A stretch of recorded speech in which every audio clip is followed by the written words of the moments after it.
a cardinal. They always say that they were ahead of their time, but that's not true. They weren't ahead of their time. They were not revolutionary thinkers, if you know what I mean.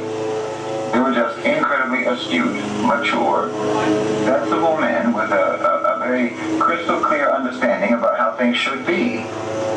There was nothing futuristic or utopian in their visions. They just understood and identified exactly what had been done to Africa and what was being done to Africa. And they understood exactly what liberation and what sovereignty required. You know, if they had been leaders in the West, no one would have called them revolutionary or even visionary. They just would have been regarded as logical, sound, rational, reasonable men who had an intricate understanding of economics and politics and basic fairness. I'm not saying this to slight them, not at all. I'm saying this to emphasize the heinous criminality of the Western power structure and how it has dealt with Africa. Because if you were a leader in Africa in the 1950s, the 1960s, the 70s, or the 80s, and you had a sound mind, a rational mind, you had an understanding of politics and economics, and you had an understanding of what's required for sovereignty and fairness, well, that made you a revolutionary, calling for, pursuing basic fairness and sovereignty and independence for an African leader, saying things and doing things and implementing policies that just made sense for your nation, constituted rebellion. No, they weren't ahead of their time. Time refused to advance. Time was being held back, especially in Africa. The West, Europe, the UK, and America refused to allow Africa to exist in the present day. Not just Africa, of course, all across the global south. But nowhere was this more the case than in Africa. You understand? I pointed out before, more than once, relationships between countries, between continents evolve and develop and change over time. We've seen drastic changes in international relationships in just the last 20 years. In fact, we've seen drastic changes in just the last 4 or 5 years. You know, even the last 100 days, to be honest. But the West's relationship with Africa has remained essentially the same for 1,000 years. Subjugation and extraction, looting and pillage. So for Lumumba or Nkrumah, it was the 1960s, but for the West, it was still the 1860s, the 1760s, the 1660s. For the West, Africa was frozen in time, and they kept it frozen in time by force. They kept it frozen in time by violence, by assassination, by coups, by invasions, and by hostage governments and collaborators. They kept it frozen in time by predatory lending, by neoliberal policy coercion, by manufactured debt and abusive trade policies. You know, when they can't send soldiers, they send consultants. So all those great leaders weren't ahead of their time. The West stopped time in Africa. And understand this, when you arrest the forward movement of a people, when you stop them in time like that, you're not just stealing their wealth, you're stealing their future. You're robbing them of possibility. You're burying generations that have not even been born yet under the rubble of your exploitation. Because what could have been created, what could have been discovered, what could have been achieved, it never gets a chance to exist.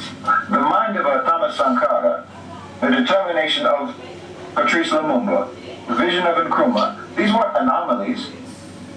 They're the normal, natural, healthy state of a decolonized mind, of a liberated mind coming from a liberated people. They're examples of what Africa would have been, should have been, and inshallah, bi'idhnillah, still will be. But the West systematically crushed the conditions necessary even for normalcy to flourish. You see, you don't just kill the leaders when you kill the leaders or when you overthrow the leaders. You steal the future that those leaders could build. You know, Allah subhanahu wa ta'ala said in the Quran that when you kill one person unjustly, it's as if you killed all of mankind. Well, that isn't just metaphorically true. In the case of the leaders that the West has destroyed in Africa, they also destroyed millions of lives along with them. Millions of living and unborn lives have been destroyed in terms of their hopes, their opportunities, their rights, their freedom, their independence, their sovereignty. Well, you can trace the carnage going on right now in Congo today, all the way back to the assassination of Patrice Lumumba. They assassinate the idea, they assassinate the man who represents the idea, so that future generations will look back and go, well, they tried and they failed, so we better not bother. It's psychological warfare across time. Because if you can make a people believe that liberation is impossible, if you can make them believe that wanting sovereignty is naive and that dignity is an unrealistic hope, then you don't even have to conquer them anymore. They'll remain conquered inside themselves. Now please understand, when we talk about people like Sankara, Nkrumah, Lumumba, Sukarno, we're actually just talking about the natural state of a decolonized mind. We're not talking about something extraordinary. We're talking about what's supposed to be normal, not exceptional, normal. They didn't have utopian visions for their countries, like I said. They wanted their countries to be normal. But the West would not allow it. And back then, the West had the power to prevent it. The relative power, that's the key point. They had the relative power to prevent it. They had the relative power to steal Africa's future by prolonging its past by force. But as I've talked about many times, the West's relative power is receding. That old wolf still has fangs, but the global South is raising some young lions of their own today. They're reviving the spirit of Lumumba and Sankara and Nkrumah. Your grip on Africa is being pried open. And yes, of course, I'm talking about Ibrahim Traore in Burkina Faso. And all the leaders in the Sahel Alliance countries, obviously, but especially Ibrahim Traore. It's often only in retrospect that we recognize the magnitude of a figure who shifts the course of history. It shifts the course of events in the world. But if anyone's paying attention, you can all see that Ibrahim Traore is clearly one of the most consequential leaders, not just in Africa, not just in the Muslim world, but in the entire global South and in fact in the world. I said on X the other day that Ibrahim Traore is the most important Muslim leader in the world today, more than Erdogan, more than MBS, more than anyone else, because of what he represents. Of course, I had a lot of fake Pan-Africanists in my comment section getting mad about the fact that I was referring to Ibrahim Traore as a Muslim leader, because they only want to identify him exclusively as a black leader or exclusively as an African leader. They don't want to acknowledge the fact that he is a Muslim, because in their CIA-produced Pan-Africanism, they're ready to exclude 500 million Africans from Africa. They're so propagandized in their mind by the CIA, by the intelligence, that they think being African and being Muslim is a contradiction.